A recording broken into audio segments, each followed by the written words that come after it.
All right, everyone, welcome back to another episode of the TSG podcast. I am joined once again here with Coach Julianna. Julianna, welcome back to the podcast. Yeah, thank you for having me. I'm very excited to be back and get to talk about our topic today. Yep, no problem. For those who didn't listen, you can always go back and listen to episode 3. From the very beginning, Julianna came on and joined us and talked a little bit about programming with SPD sessions and also women in powerlifting. So we decided to bring her back on. That episode 3 was a very successful episode. I'll put the link down in the description so you guys can go listen to it if you haven't listened to it. But for today's episode, we're going to go a little bit over how to balance powerlifting with the rest of your life. So for the majority of powerlifters, it's not going to be your full-time job. You're going to have some kind of job either related to powerlifting or outside of powerlifting. And even then, you might still have family, hobbies, other things that you may want to do. So it's important as a powerlifter to figure out how to balance your training kind of with everything else that you have going on. So I kind of want to pass it over to you if you want to give some initial thoughts, Juliana, or like kind of let us know if you think like this is a big problem in powerlifting and it can kind of lead to burnout, or what your general thoughts are. Yeah, I think there's a couple different boats that people wind up falling within with powerlifting. Is they stumble upon it via a social atmosphere, like at a school or a local gym, something like that. And then another boat of discovery, I'll say, is via the like social media. And I think that those two routes can actually directly impact like the way that you perceive powerlifting and how you see it fitting in your life, and just largely like what it means to you. And that's going to look very different depending on the person. And even within those two general camps, I think that it's highly individual. But with regards to like balancing it in life and like working it into your life, I think that powerlifting is not unique in this way in terms of like comparative to other sports. I think that as with any activity or anything that someone is putting a large amount of time into, the amount of buy-in has to equal the perceived output that you're getting from it. And if you have made your whole life I'll get back to the idea with like discovering it via a gym versus online. If you put your whole life into having this identity as a powerlifter or committing to powerlifting, and suddenly you're not seeing the output equal to what you are perceiving that you're putting in, there's going to be this dissidence, like you're not in agreement with where you're at. And I think that can often lead to this sense of burnout, but I don't think that's unique to powerlifting. I think it's any sort of activity where you're putting a high amount of effort in, and it has the chance to not meet, or the output has the chance to not meet that effort. Yeah, I know for myself, I fall into the boat of I got into it through university. So at Florida State University, we had a weightlifting club. And at first, it was just kind of people lifting weights. Some were doing powerlifting training, weightlifting, strongman, just to kind of stay in shape. And then one of our friends was like, hey, let's sign up for this powerlifting competition, start competing. So we all didn't even know about it. We're like, okay, sure. We just signed up and did it. So that's kind of how we all got into powerlifting. And we all did it, socially. So we were training together a couple of times a week. And then we'd go to these competitions and coach each other at the competitions and kind of, drive together, travel together, all that kind of stuff together. So we were doing it in that kind of community aspect. And then eventually, obviously, I transitioned more to kind of doing it on my own. And it's interesting you say how it's not necessarily unique to powerlifting, that people who get really deep into any sport, whether it's, running or hiking or rock climbing, whatever, they can kind of put a lot of time, effort, and money into it. Sometimes these other sports are even more time consuming and more expensive than powerlifting. People just maybe assume powerlifting is expensive. But I want to ask you real quick too, is I went and asked ChatGPT, I'm like, hey, is there more burnout in powerlifting compared to other sports? And obviously it says there's no like good research out there to be able to kind of go break down different sports. But I want to kind of get your idea of what if you agree with this or not. So it broke it into lower burnout, moderate burnout, and higher burnout. So for lower burnout, it says sports like golf, recreational tennis, pickleball, hiking. For moderate burnout, it says like running, Olympic weightlifting, CrossFit and recreational martial arts. And then for higher burnout, it says powerlifting, bodybuilding, and endurance triathlon. That's a really interesting, and I'll say my first mind thought is how did it get to that concept or that idea of bucketing things that way? Is it feeding off of your previous entries and things of that nature, or where it's kind of stemming that information from? So let me show you what it says as far as the breakdown so you get a Yeah. better idea. So for the lower burnout, it says that these can be more social, flexible, and enjoyable with constant performance goals. So like pickleball or hiking can be, more social and enjoyable. Then for moderate burnout, it says that they have performance demands, but often more variety and alternative goals. So I guess like running or maybe CrossFit have more alternative goals. Then for like bodybuilding, triathlons, and powerlifting, it says the sports require years of discipline, repetitive training, and marginal gains become increasingly difficult. Yeah. And I think that concept overall is valid there, because what I was going to say, kind of going back to what we were talking about with the two different boats of discovery, if you're discovering this sport, powerlifting, by social means, in-person social means, I'll say, um by default, you have this, like, usually a higher social support group. You have, the camaraderie, the environment that's gonna be conducive to it, that the even if you're building your identity around powerlifting, it's not only that. It's not only my performance, but it's also the effort I'm putting in. It's the community I get to be a part of in person. It's the gym atmosphere. And I think that, um when you lose some of that, that is where burnout can become higher. And I think that, along the lines with what ChatGPT responded with, powerlifting is a sport that can very much be done collectively with other people, but it also is highly, highly individual. If you think about the sports that were mentioned in the low category, the low burnout categories, I think almost all of them are usually done with other people. Golf, I know you can go out and do by yourself. But something like pickleball is going to be really difficult unless you're in an indoor court that you're hitting to yourself. But even then, I think that would be racquetball.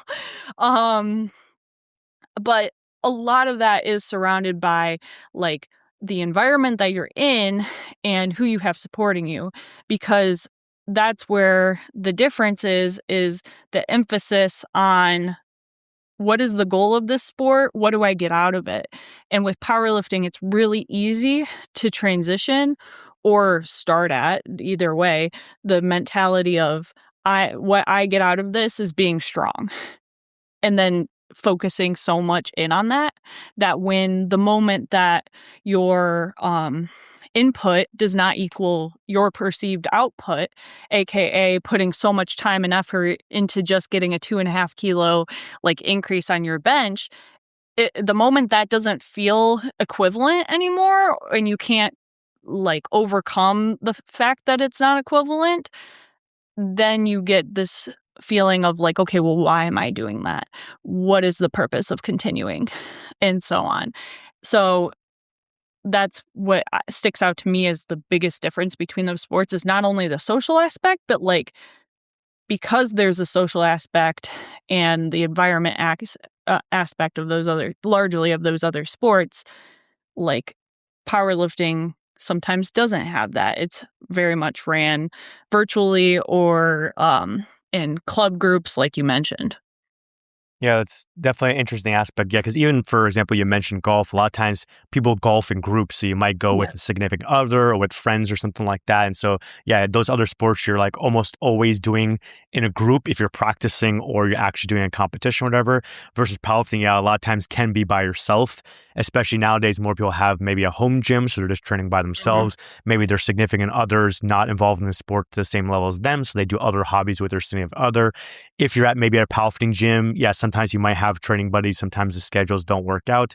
It'd be interesting to see if someone could like maybe look at how long equip lifters stay in the sport versus classic lifters, because equip lifting is a lot more of a team aspect. You have to have people around you to help you everything. So maybe that creates more of that social aspect. And also maybe places like Europe are more club based. Like from what I've talked to IPL lifters in Europe is like you're a member of the club of your gym, and then that covers like your entry fees for competition and stuff like that. Versus in the US, Canada, other places, you just sign up for competitions as an individual. And so I wonder if that maybe also leads to kind of people sticking around more compared to the US. Yeah, and I think like for me, when I started in powerlifting, started by myself. Like my school, I was in high school. My school did not have a powerlifting team.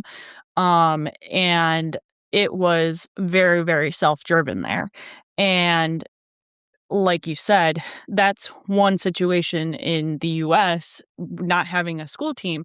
But if you go down to Texas, I grew up in Michigan. If you go down to Texas, Texas is the largest powerlift. I don't know if still this is accurate, but at one point or another was the largest powerlifting like association, the Texas High School Powerlifting.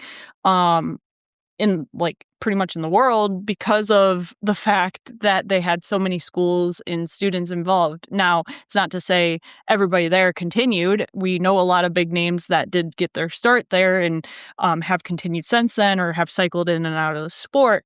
But that's like two drastically different experiences within the same country. Whereas, like you said, somewhere like France might be more club based and is more expectant that regardless of where you're at in the country, if you have a club, you have that support kind of thing. Yeah, I think maybe another factor too is how we define like how long someone's in the sport is because if you're doing some other hobby, you may not be doing it competitively, so there may not be any results online. You might just be running for fun or playing pickleball for fun. Or if you end up doing anything like a marathon or whatever like that, sometimes there's no database that has all the results to be like, okay, how long is Yeah. someone involved in running in a sport versus powerlifting is like very specific, but also the person is most likely lifting weights before that time. So someone has been in the sport for like 2 years, maybe they were still, strength training for 3 years before that. And they've actually been in strength training for like 5 years before they moved on. So maybe the numbers are a little bit skewed lower for us as well, because we're only looking at the competition, not like what the person did in the gym before. And also maybe they still lift in the gym afterwards, but maybe they've changed their goals a little bit. Yeah, or even the like affordability part of things. I think that a lot of meets have gotten more affordable or we have like no frills versions now. But I think of diff- there's a common stat that'll go around that like the majority of powerlifters will or people will only do one meet and then discontinue. And yes, there's certainly some concept of like, okay, people do it and either A, realize they don't want to do it again and, that's normal, or they do it and then something happens and they're like, like not worth it in this sport for me anymore. But also there's another element of like, if they don't if a particular person does not see the benefits of going and like executing at a meet or like competing in a meet, why would they pay to do it? And as a result, like you have people fall off that way too, or they might just go be like, I'll just do a mock meet. There's definitely been many times I've had with clients where the meet that they were supposed to do, they got sick the week of, and something doesn't happen for a reason or another, and we end up shifting a couple weeks and they do a mock meet just so that they can still have that experience. But that's going to look very different for everybody. But just as a additional note, that cost and weighing the benefits that an individual gets out of it is certainly going to be a factor too. Yeah, I definitely had the same thing with some clients that like don't compete and don't have any interest in competing, but they'll like still sign up for us for coaching and still want me to coach them for Yeah. strength training and powerlifting specific. And yeah, we'll just do gym tests instead. So like we'll do an end of the year test, maybe in November or December before the holidays to kind of get their numbers for the year instead of doing a competition. And they'll just keep track of those numbers for like their personal records and stuff like that. And even sometimes some gyms have them. So I know like some of my friends at their gyms, like down here in South Florida, they'll do like for the gym's anniversary, just like a free powerlifting powerlifting competition, or maybe like $20 or whatever to run an Yeah. unsanctioned powerlifting competition and have some free food and stuff like that for people. And so some people do that as like their powerlifting meet for the year, where they don't have to buy a singlet or buy a membership or worry about that kind of stuff, and they can still test their numbers. Yeah, I'm kind of curious because I've had the same experience with clients as mentioned, but also having clients that sign up that really have no major or initial intention to compete, but want to train powerlifting wise. Um, I'm curious how you approach those clients and if you approach them differently in terms of life balance and programming for powerlifting comparative to the athletes or the powerlifters that you know are going to be competing. I'm just kind of curious your thoughts on that.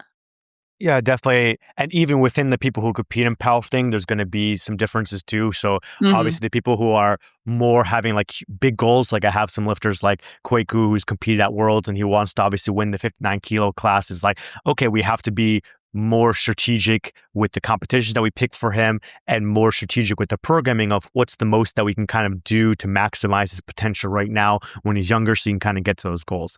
Someone who's maybe just competing in powerlifting, maybe at the national level or local level and just doing it Mhm. for fun with friends and trying to break some state records, then maybe we don't go as hard. We play a little bit safer, a lower volume, and maybe fewer sessions per week so that they can then focus on, other hobbies, hanging out with family, those kind of things. And then, yeah, for the people who are not even interested in competing in powerlifting, we have a lot more flexibility as far as when we want to peak, that kind of stuff.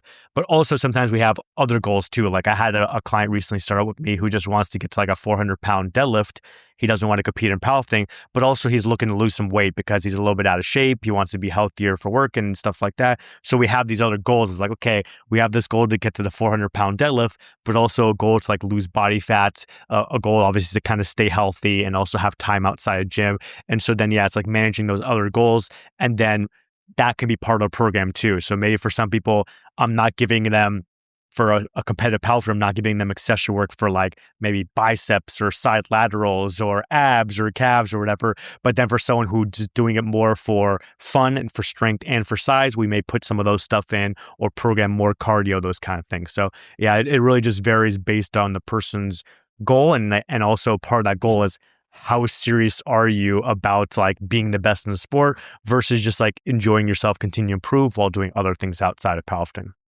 Yeah, and really agree with all of that, and I find myself programming very much the same way. I have, people like Brittany Romas who, we were trying to push as much as we could, and then having other athletes that are simply just trying to stay in the gym, getting better long term, broader goals with that.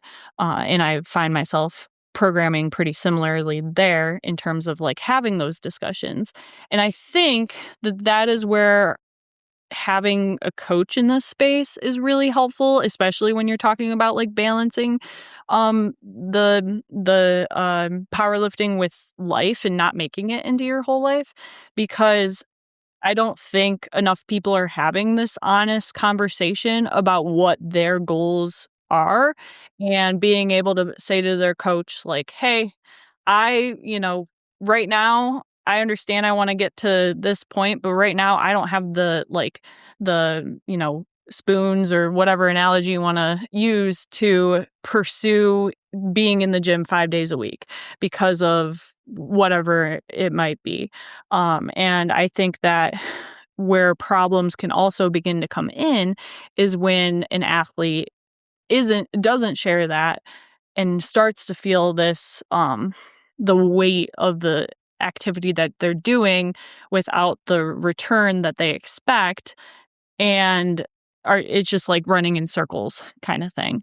And that's where I think it's so important. And one of my main takeaways I want anybody listening to is to take away from this is how important it is to be honest with yourself and honest with your coach about your goals and as well as your like current resources and ability to actually put effort into meeting those goals, because you truly do have to meet yourself where you're at and understand that, it might be pushing right now, it might be pulling back for the moment, whatever that might look like. But that is a big key when it comes to powerlifting, because otherwise it is really easy to just keep um doing similar things.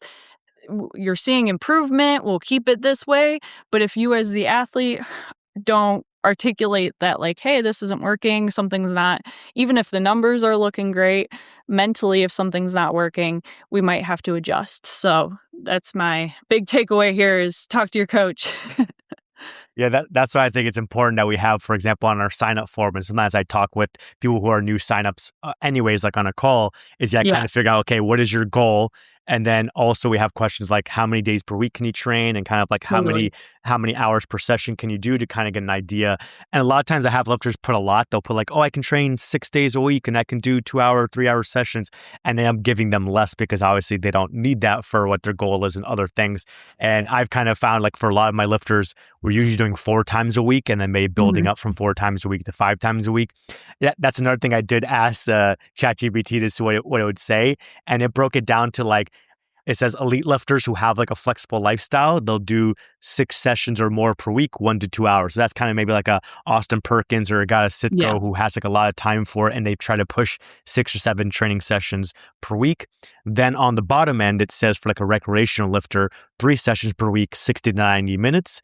And then it says Mhm. like the sweet spot is like 4 sessions per week, 1 to 2 hours. And so I feel like a lot of my lifters kind of fall in that 4 sessions per week, 1 to 2 hours. Some people I do go lower because of their lifestyle. So for example, I have a lifter, Cindy, who is, married, has a kid, has a dog, has a job. And so we do 4 sessions, but one of them is like a accessory bodybuilding optional day. And then we have like the 3 main days. Or I've had before, even for like a master's lifter, I had this lifter, John LaFlamme, who's like 75 years old.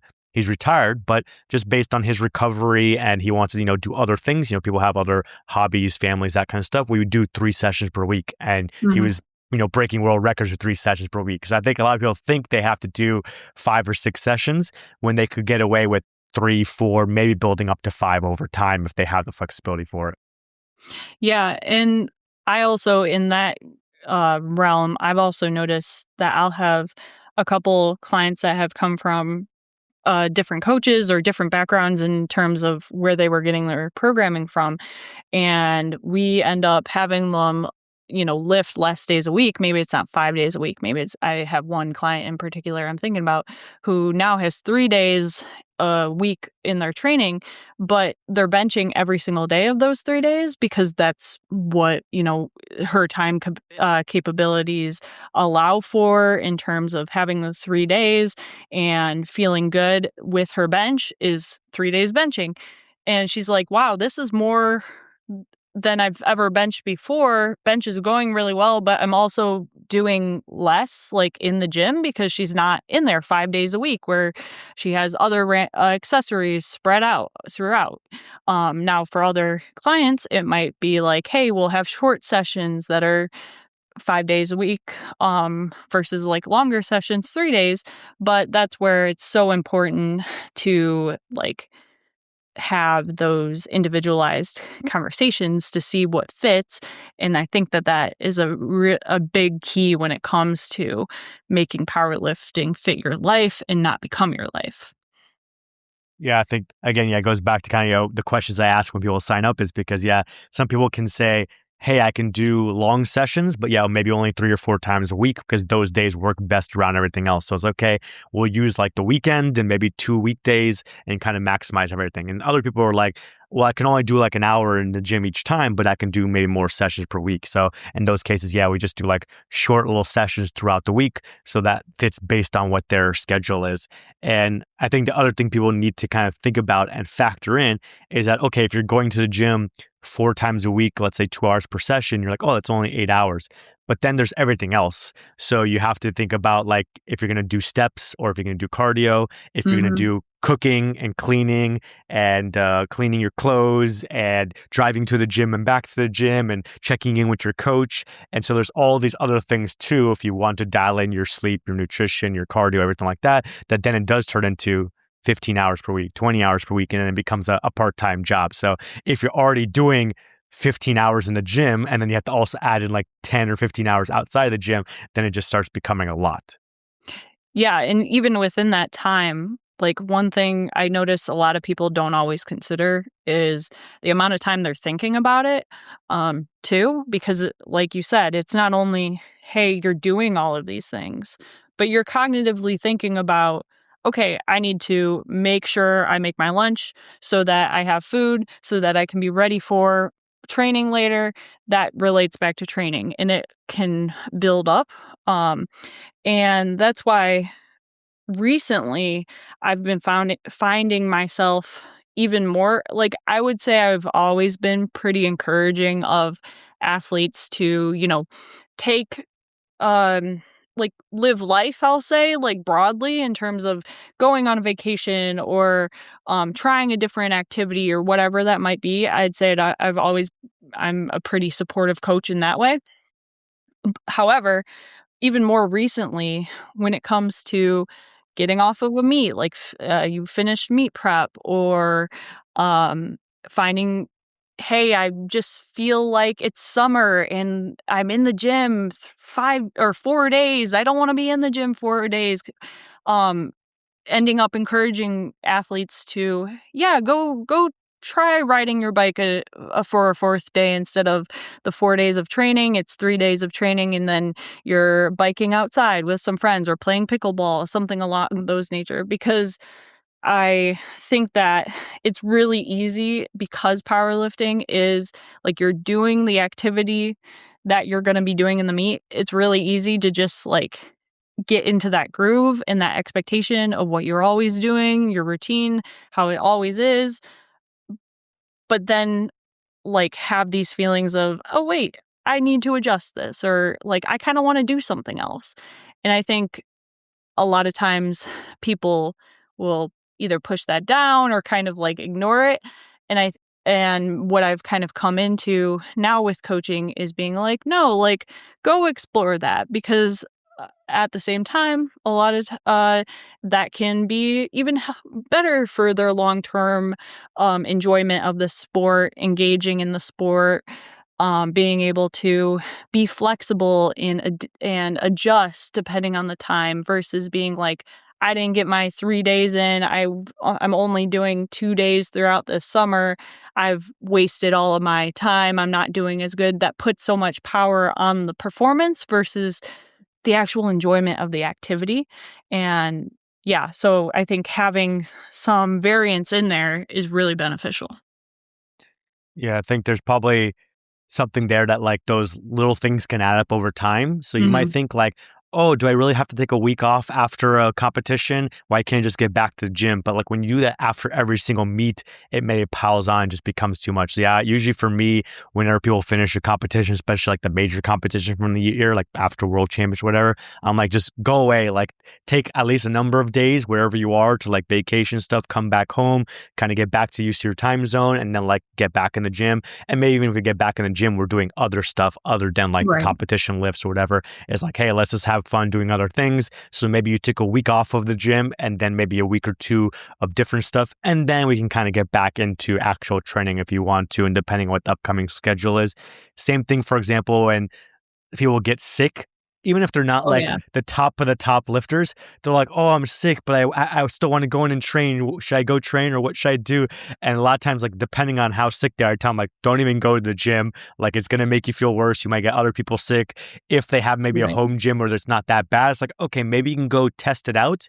If it doesn't feel good, go home. If it feels all right, maybe you just kind of do some of the sets, maybe skip the accessory work, whatever, do something. But a lot of people are feeling like, yeah, it's very rigid. Like, oh, I have to go in, even though I have like the fever fever. And it's like, no, it's not that big of a deal. Like that stuff is going to make you feel worse, that like you have to force yourself to go train when you're sick or whatever else is going on. And even with work coming in the way. So I have some clients that have weird schedules. So I have like my client Malcolm, who's a attorney, and sometimes he has to travel around, go to different cases and stuff like that, go to different jails. And so then it's like, hey, your Saturday training is now turned. He messaged me. He's going to try and do it today or tomorrow. And it's like, okay, it's not that big of a deal. Like we can kind of shift the training. You took those days off. You had to do work. Maybe while you're in that place for work, you also enjoyed some food or whatever like that. We don't have to find a way like, oh, you have to get into the gym at midnight so you can get your session in on Friday. It's like, hey, we'll work the schedule and maybe be flexible so that you can actually do the stuff you have to do, but also do the things you enjoy doing and not feel like it's like mandatory that you have to get these sessions in. Yeah, I want to reiterate that, or like reaffirm all of that I experience the same thing with with many of my athletes. I have I have people that are working in long school days as PE teachers. I have the college students, like all that whole range of like, yeah, life is gonna play a role in like additionally other circumstances that come in, like that are just weigh heavily and take up time. One thing I was gonna mention though, if I don't lose my train of thought, is uh, I think that this is comes back to a point I said at the beginning about the different boats, and if you discover things through social media, which that's how I discovered powerlifting. So I'm not frowning upon that by any means, but I think social media has also made it to where there is this general emphasis of like same amount of work or more work all the time. And you can kind of interpret that how you want, but largely speaking, it's like everybody is putting in the work, should be putting in the work to see the outcome. If you're not doing that, then you don't deserve the outcome. And that mentality can seep into like individuals approaching their own training and almost like invalidate the real world experiences that people have that like take precedent, or work is going to come before powerlifting or whatever it might be. Your kids might come before powerlifting. They should come before powerlifting. Like that's very normal. But some of the terminology and like concepts that are shared around social media can sometimes invalidate that. And I think that can also contribute to the sense of like burnout, or hey, is this adequate? Is this what I want it to be now comparative to what it was?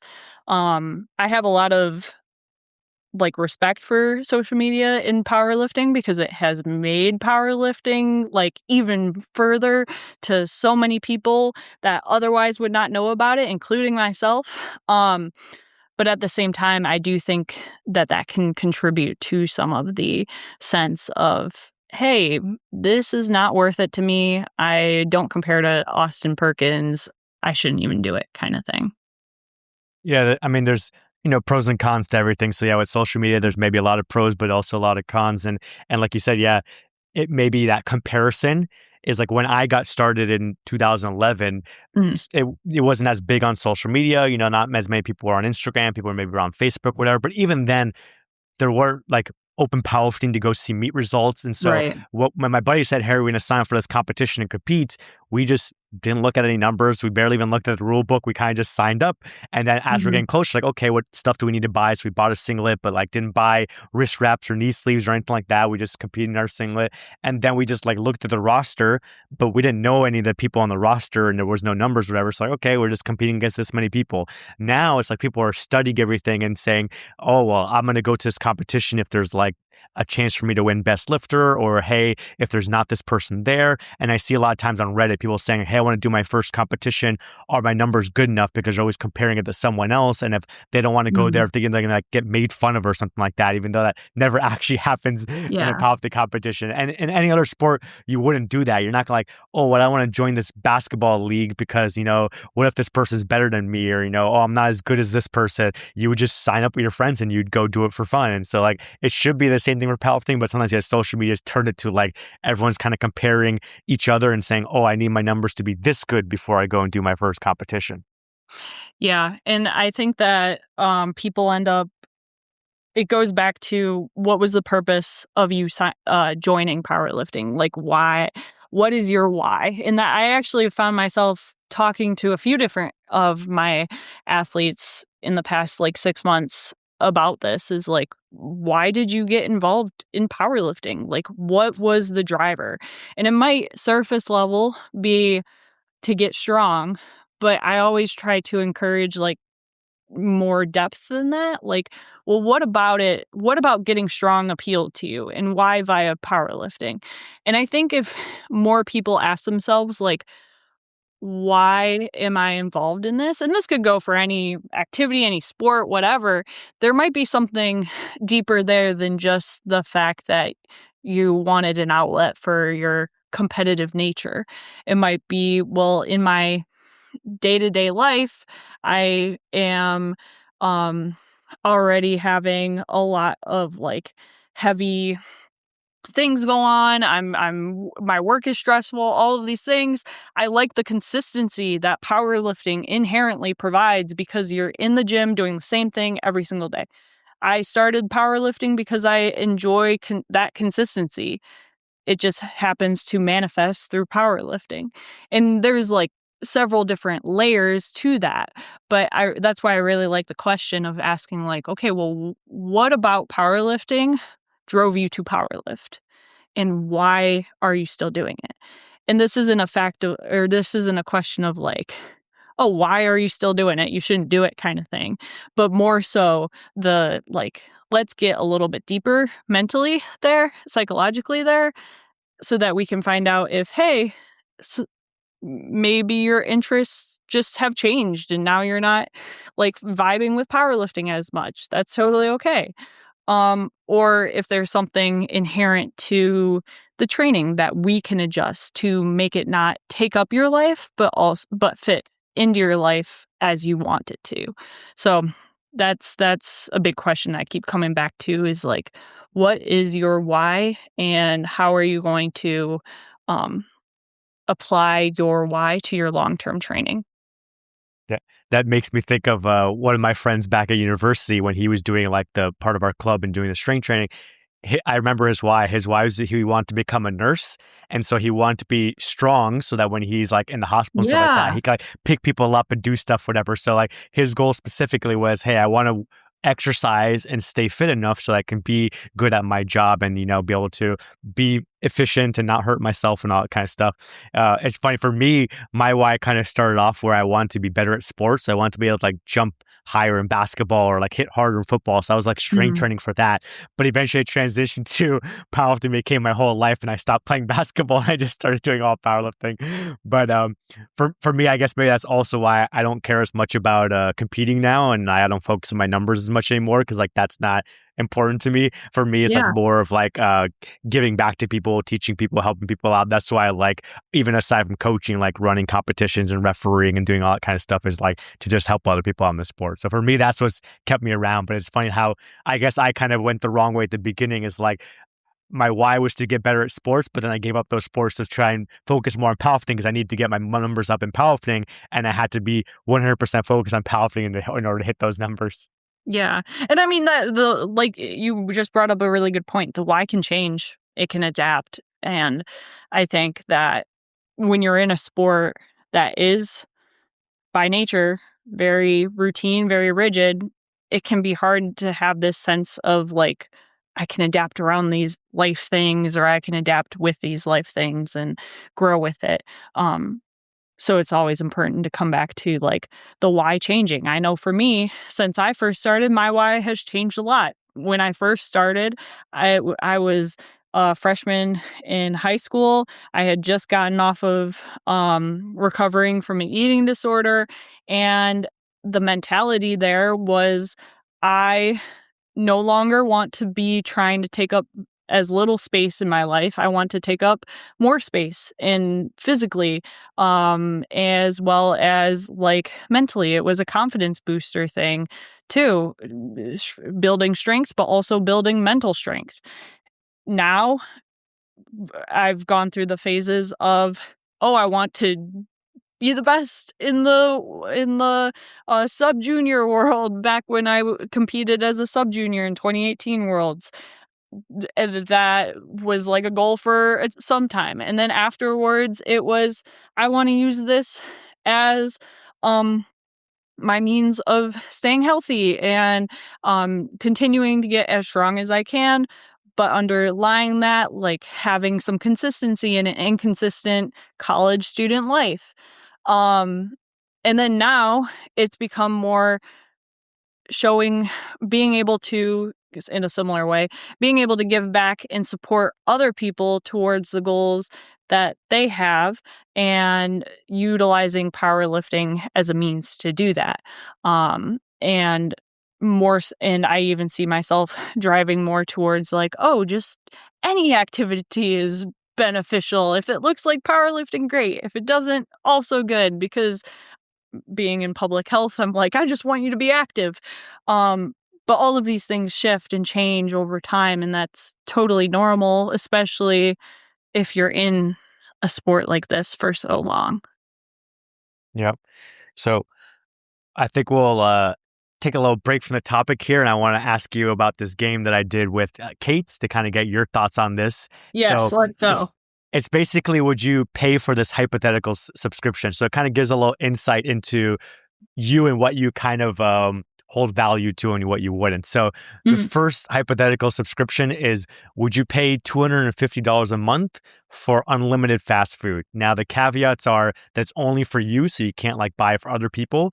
But also it's like fast food, but also like fast casual. So it could be like Chipotle or Five Guys or that kind of stuff. Um, Honestly, for me, I probably wouldn't, although that sounds like a really good deal.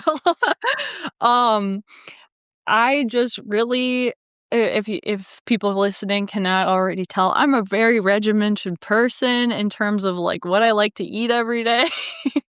And like I feel like I would really quickly jump into, oh, I'll just do that instead of like having these other foods that I enjoy out of convenience.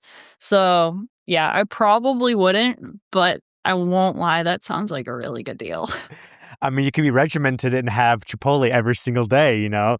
True. I would get so I if that was like all that I could have, like is that part of it? It's like all like $250, it's the only things you can eat? No, it's a subscription, so you can still pay for separately for your own food as well, but then you're paying for the subscriptions. You either use it or don't use it.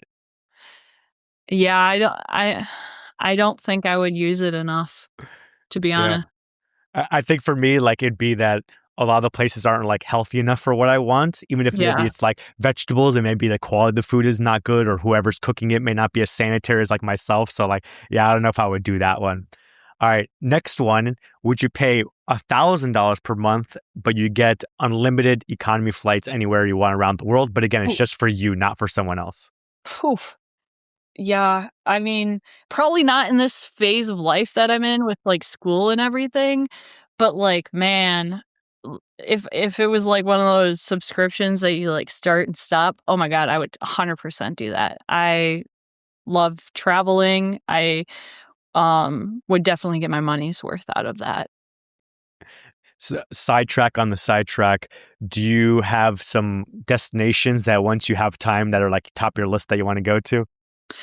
Uh, I I have, like, destinations up the wazoo in terms of, like, if we're talking about, like, economical versus big time, so on, but, Throw out a I couple big time ones. yeah, big time. I really would like to make it to Asia broadly, but, more specifically, like, Japan, South Korea, China, Thailand, many different areas there, and then also Australia, New Zealand, mostly because I haven't been to either Oceania or Asia broadly at all. So I want to add that to my list of places. I always tell everyone when they had the IPF bench press worlds in Japan, that was great. Like it had like the Yeah. biggest turnout because everyone wanted to go, and it was so great going around Tokyo. Other people stuck around and went to other cities, so it's definitely a good spot. And I always hope that one day the IPF will like hold a championship in Australia or New Zealand. One, Yeah. so everyone else is forced to do the travel that they have to do, but two, For so we get the real. experience over there. Yeah, definitely. Um, within being within academia, you also get the opportunity oftentimes to go to conferences. So anytime a conference is somewhere cool, I'm like, yes, I would like to go there. Haven't had it yet, but eventually I'd like to get somewhere real cool outside of the US via that route. All right, next hypothetical subscription. Would you pay $200 per month for unlimited use of every gym in the world? I Yes, I probably it would this would probably pair with my $1,000 subscription to go to, like, wherever, have unlimited economy flights.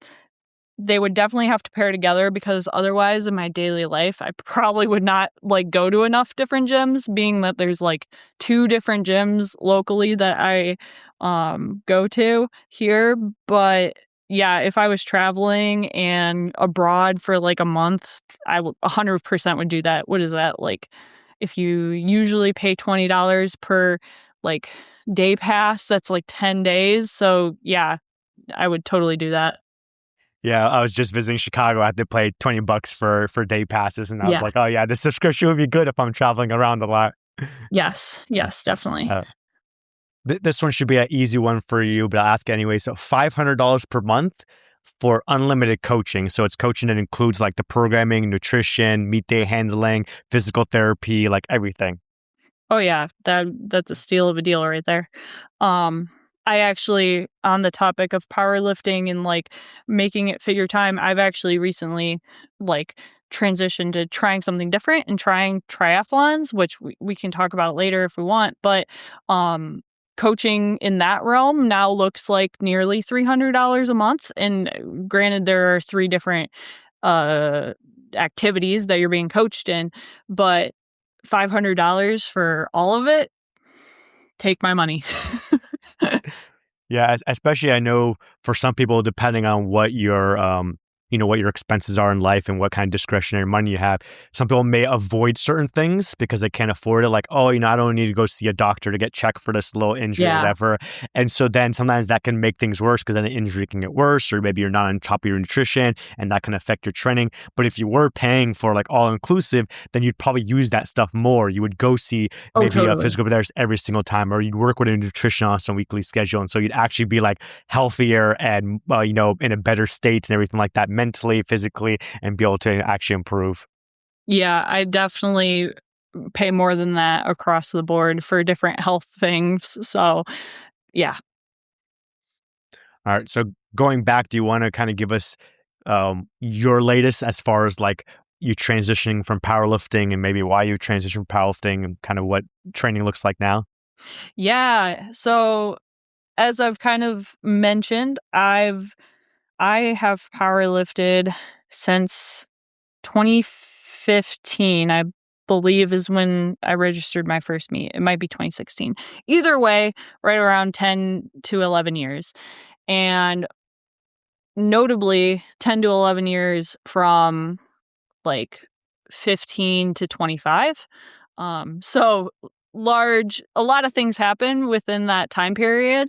Not to say that don't within others, but obviously going from high school to college to post grad to grad school and so on. Um, like life has grown, life has adjusted. And I, for me, I did a meet in the end of, or at the end of June, like mid June.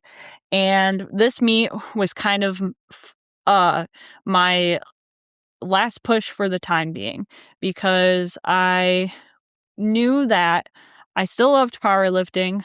I still coach powerlifting and I'm still coaching powerlifting. But because of how long I've been doing it and like different focuses in life and like um different like honestly struggles with getting to the next stage or getting to where I wanted to be. I realized that I wanted to explore something else because I didn't grow up in sports, to be honest. I know many people do. I did have some swim from like 5 to 12, but I did not have the sport experience growing up. It wasn't encouraged. So for me, I came to the realization working with sports in my PhD, I came to the realization I wanted to try something else. I wanted to have another experience related to sport for myself that I could speak on. And to be quite honest, that presented itself as a triathlon because it felt like the most approachable. Um, I'll be honest, going and joining a rec softball league or going and joining a pickleball league, that felt less approachable for me because I do not have that hand-eye coordination. And so that's a little bit of me navigating my own identity as a athlete. Um, so I landed on triathlon. So I've, for the past month, been training for triathlon. I have a sprint triathlon at the end of this month. And the long-term goal, which may change, but the long-term goal is to eventually do an Ironman, just to say I've done it and have that experience. But all of that to say, I did a meet in June, and I realized that I just wasn't having fun anymore. And that was really heartbreaking for me. I don't know if anybody listening or anybody else has experience with that, but to have something that you love and have loved for so long suddenly just not feel enjoyable in the moment is like really like stark. It's a very hard thing to even deal with in the moment. And I felt that way in the moment at the meet where I was hearing other people talk about how much they were enjoying it. And I was like, okay, I'm just gonna do what I've been doing and so on. Like I just had a negative feeling associated. And I was like, I cannot let this happen with something that I love so dearly. So for me, rather than trying to push to make it fit even more, I was like, okay, this seems like a good time for me to take a step back. I'm still coaching. I'm still like in the community. I still lift at a powerlifting gym, but to take a step back for my own focus so that the mentality of the absence makes the heart grow fonder can hopefully work a little bit there. I get my additional experience that I've been just talking about for several years, having another sport experience, and eventually return to powerlifting. That's the goal.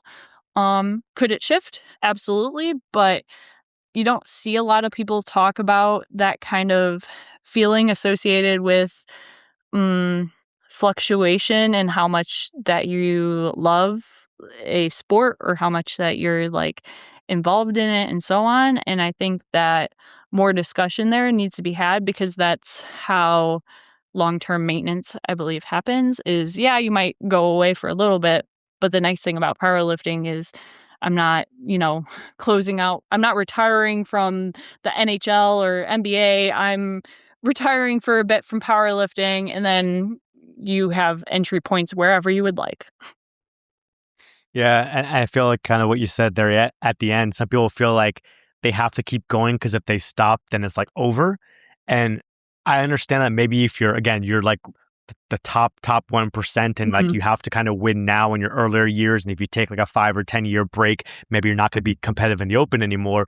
But for people who maybe don't care as much about the open, maybe you want to come back as a masters lifter, or maybe you're not one of the top peoples, you can take some years off. There are people that have taken time off for work, for having kids or whatever like that, and come back and done just as well, maybe if not better. So like you can take years off, go do other sports or go do other things for your life, and then be like, I kind of want to come back. Going back to my lifter I mentioned, John LaFlamme, who's 75, he competed early in his life, and then he Mhm. took decades off for work and family, everything like that. And then once he retired, he came back then as a masters lifter. So like he disappeared for decades and then thought like, hey, I'll come back to the sport that I kind of started off with when I was younger, and now is like crushing masters 4 records. So like you don't have to feel like it's like all or nothing. You can go do Yeah. other things and kind of come back.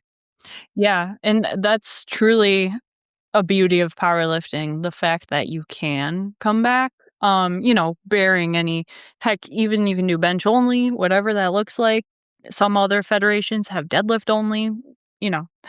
Um, that is a beautiful part of it, and that's I have so much respect for powerlifting. I still coach it. I love it. Um, it was my first introduction to sport, and for me, I'm like, cool. I want to try another sport. So that's kind of where we ended up, and I also view that as a long-term positive decision making for or a positive decision being made for my long-term performance and interest in being a power lifter too.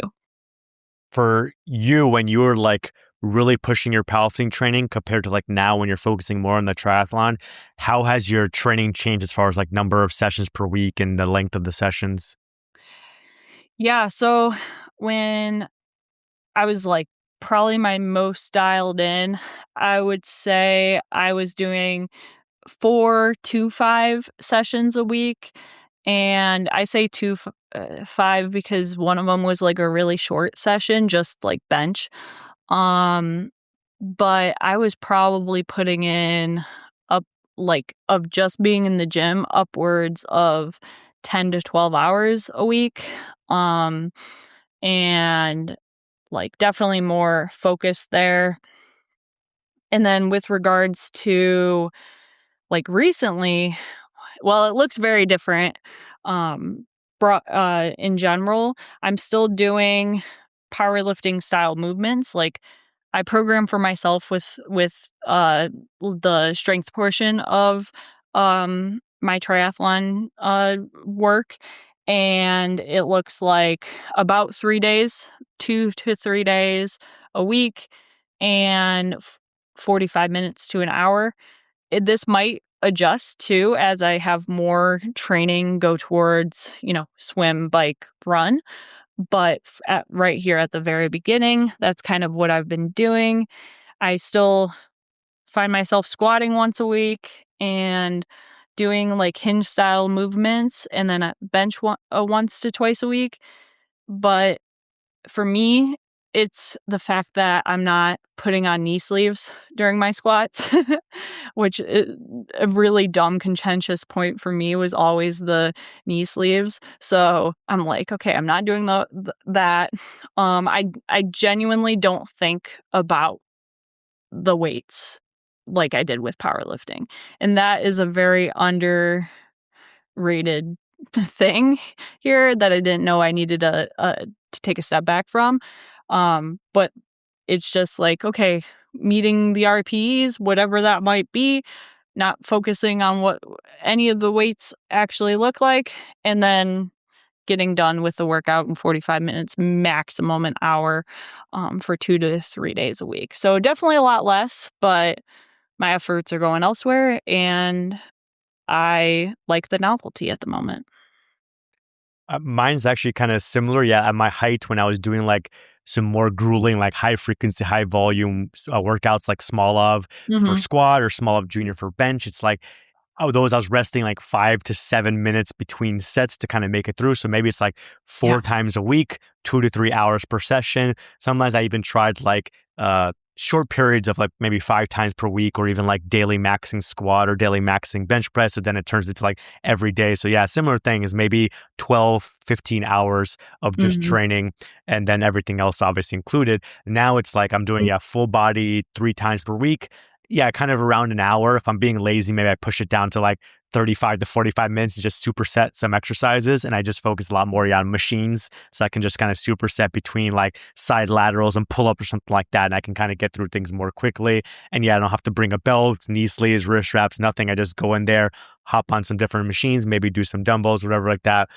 Full body. So I'm trying to hit everything 2 to 3 times per week. And then focusing more on like fat loss and putting on muscle mass right now. And right now it's fun for me, even though it's like completely different than squat, bench press, and deadlift, and it's not as many hours, and it's not as very structured. It's still fun for me. So that's kind of similar boat as you, as far as the time commitment has really gone down, and I can put that time commitment to other things.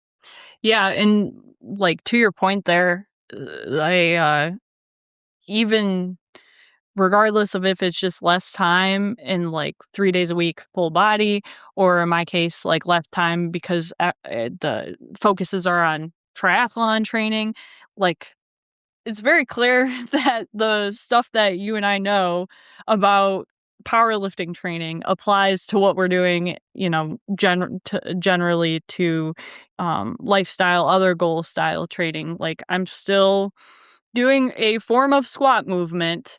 I'm still like having chest press in there because I know I would like to maintain some amount of chest strength and like, but adding in these different things that like make sense for the moment too. So even if I'm like, oh, I'm not powerlifting, it's just like, oh, I'm not actively going and competing and caring about the regimented building up of your squat, bench, or deadlift. It's like, let's just focus on this other goal right now, which I think is a clear similarity between yourself and I. Yeah. So let's say we have someone who's listening to this podcast that's like somewhat new to powerlifting, and they're trying to find a way to balance their powerlifting training with work, or maybe balance their powerlifting with like school. So basically doing something full time outside of powerlifting. I know it's still kind of very general, but kind of where would you kind of guide them of finding a way of like what works for them as far as how many times a week to train, how much time to dedicate? Yeah. I would first say to start smaller than you think you can do. So if you think, oh, yeah, I could realistically go into the gym 3 or 4 days a week, start with 3 days. Start with less. You can always add more, but meet yourself where you're at. If you're going from no training, I'm not sure where people are at. If they're going from no training up to 3 days, that is more than enough uh volume, more than enough like load frequency going on there for you to have some adaptations go on. You can always add. It's harder to mentally pull back than it is to add more. So start smaller, be realistic with yourself, and meet yourself where you're at, however that might be. Even if it's just, hey, I have a hard time getting in once a week, start there. Start with the once a week, build up once you have that routine, and so on.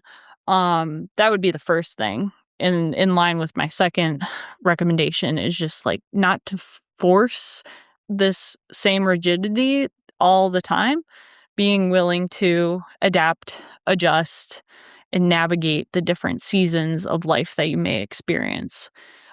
Those are the first two that come to mind for me. Um, Anything that you would add there? Yeah, I was kind of thinking the same thing. Like I'd mentioned, before on this episode, is I've had people do 3 times a week. A lot of people do Mhm. 4 times a week. So yeah, I think if someone is very new and maybe already training at low frequency, you can go as low as 3 times per week and just do like a squat day, a bench press day, and a deadlift day, and do some accessory work afterwards. And you can still get, 60 minutes or maybe a little bit over that to be able to do the main lift plus some accessory work. If someone's already been powerlifting for a little bit and maybe needs a little more frequency, then that's where you can bring like 2 times frequency on bench press and maybe 1 times frequency still on squat and deadlift. Or you can start upping a little bit and do 2 times frequency on squat and bench press and still be able to do in those 3 days. Maybe you just have an SBD day on the weekend that's longer, and then like squat and bench press or deadlift days during the week that are shorter, and still trying to get some accessory work in there too. You can always do supersets or other things like that to kind of get through if there's a time constraint. And then, yeah, if you need to build up from there, you can build up then to 4 times a week if you need to kind of spread it out more and do shorter sessions. So I would think the same thing. And then that kind of gives them time as well to focus on school or work and still get their cardio in, still cook their meals, all that kind of stuff. Yeah, and something that I find myself saying to a lot of my clients is that optimal is not optimal if you're not able to do it, like physically or whatever it might be. If you, sure, we can say by the book that four times a week would be optimal theoretically. if you have no ability because of life things to get into the gym 4 days a week, that's not optimal for you. It's not going to work. So starting where you're at, meeting yourself there, and adjusting up slash in line with your life will help have that balance a little bit. Another thing that I'll say is, and this goes back to what we were discussing at the beginning, if you can find an environment that is supportive to you, for powerlifting or for activity in general, that is going to be so helpful for balancing. It doesn't even have to be a powerlifting gym. If you have access to a location where you see familiar faces every time, you know someone will be there to spot you, you have a spouse that is willing or like able to, watch your kids while you take your hour out of your day to go to the gym. Like, atmosphere is not just the gym that you're in. Environment is not just the gym that you're in. It's also everything that leads up to that point.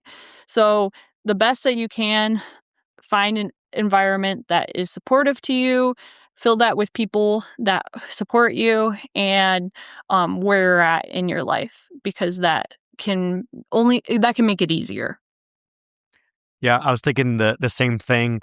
Obviously, it really depends on what kind of situation the person's in, what kind of relationship they have. But sometimes it can help you if you're into fitness and strength training, maybe you can get your spouse involved as well. And if you guys are maybe working out together, then you don't have to feel obligated. I'll have to be home in an hour. It's like, oh, you guys are already together. You guys can work out together.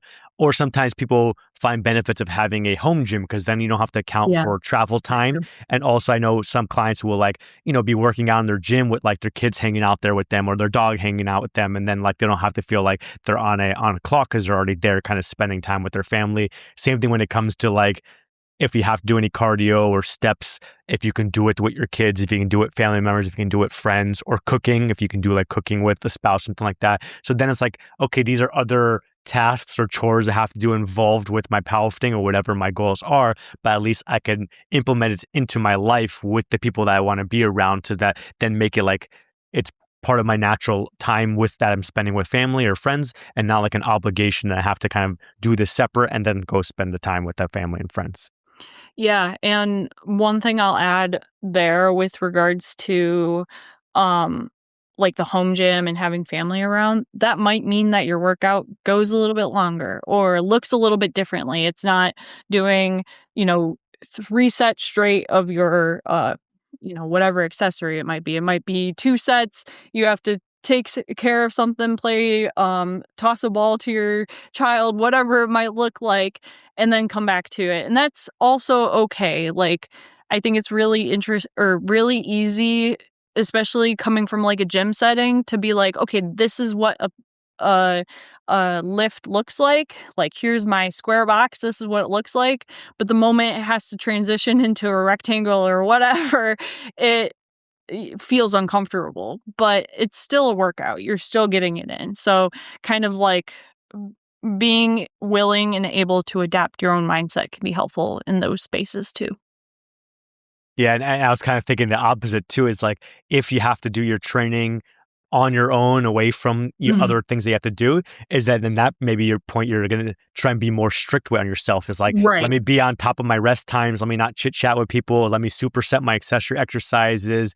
Can I maybe start my warm up at home, with family or whatever, before I go to the gym, do whatever rehab stuff I need to do at home. And so that you're more efficient with your time. Because sometimes I know for myself, I'll go there when I was doing small love, whatever, and I'll sit there for 8 minutes waiting to rest for the next set. Or sometimes people are playing on their phone or picking the next song, setting up their camera. And it's you could probably be a little bit more efficient here, save yourself maybe 10, 15, 20 minutes, that then you can have that for other things in your life. Definitely. The next game I want to play with you as well is a new one. So it's kind of I tried to come up with a name with this, would you fire or hire this powerlifting coach depending on these different scenarios? So this one isn't as quick as the previous game. This obviously has some nuance to whatever the situation is. But for example, I'll start off with maybe an easier one, is would you hire or fire a coach that is consistently late in providing training and in providing check-ins? I would fire that coach. I consistently is the key word here. If that is usually very indicative of a error in their system somewhere along the way. It might be planning. It might mean that they've bitten off more than they can chew. They might have too many clients. Whatever that might look like, that is usually very reflective of them and their situation, and not necessarily an easy thing for to get out of the gate fixed. So in that case, if it was consistent, I would not hire that coach. I would fire that coach. Now if it were to the scenario where like every once in a while something was missing, or it was communicated to you that, hey, this is going to be late at this time, or we're going to do this tomorrow. I think that we're all human there, but consistently, absolutely not. I would fire that coach.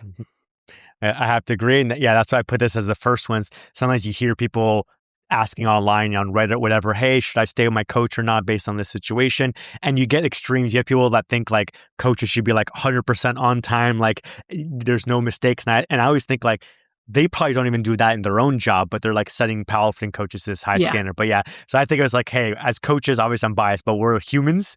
And so sometimes things come up, sometimes there's an emergency, we're sick or whatever. There's a, a hurricane here in Miami and I can't get on internet and set up my programming. But yeah, if it becomes consistent, then it's a pattern. And you're, as an athlete, as a customer, you're not getting the service that you're paying for. And so you could easily find someone else who's a better fit in that aspect that maybe is just as good at programming, but also will get you your training and will communicate with you and everything like that. Yeah. I think that's also like if you have that happen with in-person like coaches, or like showing up meet day and you like they've already set an expectation and they don't match that expectation. Yeah, sometimes things happen, but I've I've known many friends and colleagues that have been with different coaches, and if your coach is not able to meet those time or be respectful of your time, that's probably not a good sign. Yeah. All right. Next scenario. Would you fire or hire a powerlifting coach that tries new ideas that don't work for you? I would honestly hire this coach because it shows me that they're willing to take chances and willing to think outside of the box. Now, we could get into more nuance of like, okay, does the thing that they're trying, do they have a clear reasoning for why they're trying it, or are they just throwing everything at me to see what sticks? I think that assuming that this coach is trying new things, has clear reasoning for trying it, and like possibly even evidence from other clients, I think that that's a green flag and should be hired, because just because it doesn't work for you doesn't mean that it was bad. It was a process of elimination, realizing that that setup did not work for you. And that's just as important as finding what does work. So I would hire that coach. I have to agree with you there again. Yeah, it comes back to like, coaches aren't like robots to get all the training out perfectly, Yeah. never have mistakes. And also coaches aren't like the end all be all knowing the answer to every single solution, or every single problem for every single athlete at any particular time. It's like, we don't have the answer to all scenarios. We may at sometimes have to make like, an educated guess based on past experience with people similar of that client. Maybe that client has some information about what's worked for them in the past or what hasn't worked for them. So a coach willing to try new ideas to figure out what works best for you should actually be a good thing. And so like, a kind of example I may think of is like, let's say a coach has a standard like peak and taper that they do for clients, and it works well for most of their clients. They try it out with you, it doesn't work. And then you say like, hey, but I've tried this other way that works well, or I felt this way. Can we make this adjustment? Like, okay, let's try a new way. Let's try this other way. And you try that for the second meet, and that doesn't go well. And so you have to maybe try a third way now, or maybe go back to their first one because maybe there's other variables involved that led to the Mhm. bad performance. And it's not like the coach doesn't know what they're doing or that they're a bad coach. It's that they're trying to figure out what works best for you in that situation. So yeah, I guess I agree with you there that it's a hire. Yeah. And also, like, just because something, this is more of a long term thinking with that coach, just because something didn't work in the past doesn't mean that it won't work now, too, depending on the scenarios. Because I've had personally, like, a few different clients, like, we would try a particular um like foot placement on their leg drive early in their time of starting with me, and it was like, nah, this isn't going to work for this moment. Then 2 years later, we're like, oh, trying to improve leg drive again, like, revisiting this conversation. We make that same adjustment that we did 2 years later, but this time the person has the added perception, the added, like, experience of moving their body, and they're like, "Oh, yeah, this does work." I've had that happen more than once. So just because a coach might, of course, there's nuance in this argument of, like, if they're always doing the same thing and it's clearly not working, that's a whole different story. But revisiting things that maybe previously haven't worked isn't necessarily a bad thing either. Yep, agreed. Next one, would you hire or fire a powerlifting coach that doesn't respond on weekends? Oh, I would hire that coach. Um, they I say this like I have a much age, but the older I get, the more I respect people that have clear boundaries. um, so having uh boundaries about when you're going to respond, I totally respect that. I don't think anybody should be online 24/7.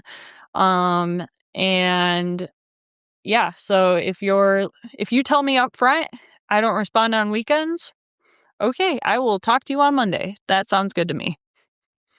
Yeah, again, yeah, this is like me trying to reframe maybe some of the things that are out there is that, yeah, Yeah. coaches shouldn't be available 24/7, like we're on call for like some kind of emergency. I know powerlifting can be important for some people, but it's like if it's like a medical emergency, obviously, like go see the doctor, go to the hospital. Whatever. Other than that, your training is not like an emergency that I need to come on call and kind of find a solution. And so then, it kind of comes down to, again, what the expectations are at the beginning. What is the service state that what you're paying for? Is it 2 hour response time? Is it 48-hour response time? Is it like Monday through Friday, 9 a.m. to 5 p.m.? Or does it also include weekends? So yeah, if a coach says, hey, I only work Mondays through Fridays because I want to spend the weekend with my family or do other things and I'll get back to you at the start of the week, then I feel like, yeah, I would hire that person. Now, if they say, hey, I'll respond to you any day, anytime, message me, whatever, and they're just consistently ignoring you, then I might bring that up and be like, hey, this is what I'm paying for and you're not providing that service.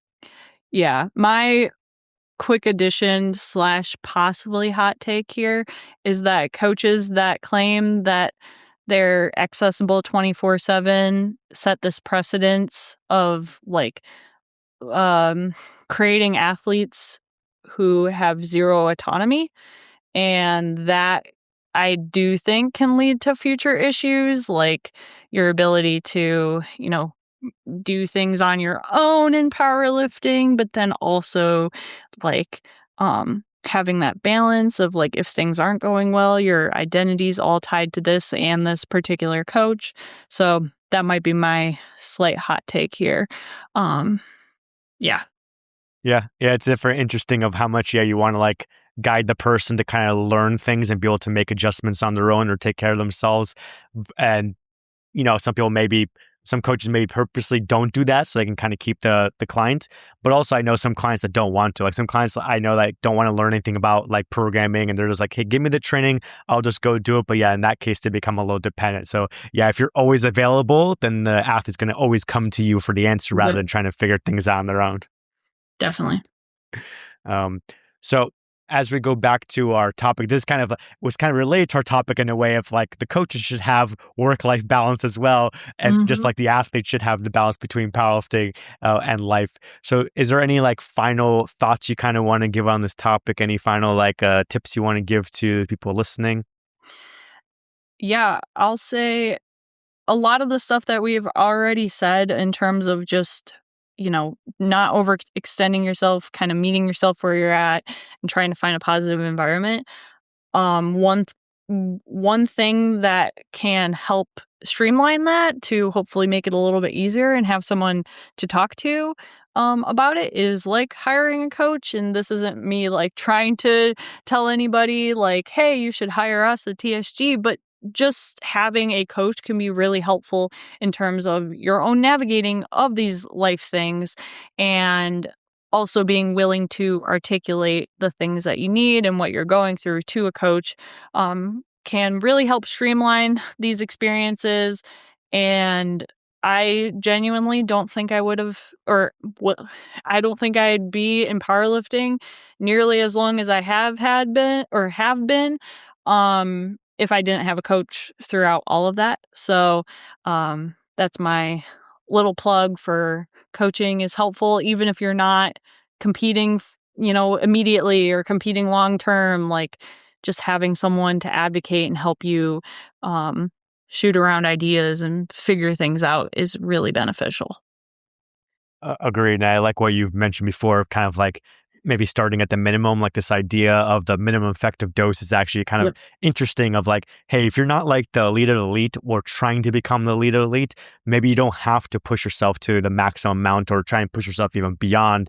It's like you can kind of find that minimum effective dose and kind of start there and figure out Mhm. how to balance this new thing with everything else going on in your life. And then from there, you can kind of build up if you want to, or sometimes life changes. You go from school to a job and your job is more time consuming than school. And maybe you have to kind of pull back. So there's going to be ups and downs throughout your training career. Definitely. Um, but yeah, I would like to hear for people who are listening their thoughts. So as always, you guys can leave your comments on Spotify or wherever you're listening. You can tell us, how many days a week do you train? How many hours do you do per session to kind of get an idea of what everyone else does for training. As always, you can leave us, a 5-star review as well on Spotify. Share this with your friends. And like I said, check out Julianna's first episode as well, episode 3, where we talked about SBD sessions as well as women in powerlifting if you're interested in listening to that. Thank you again, Julianna, for coming on to the podcast. Yeah. And we'll catch you guys in the next episode. Thanks, guys.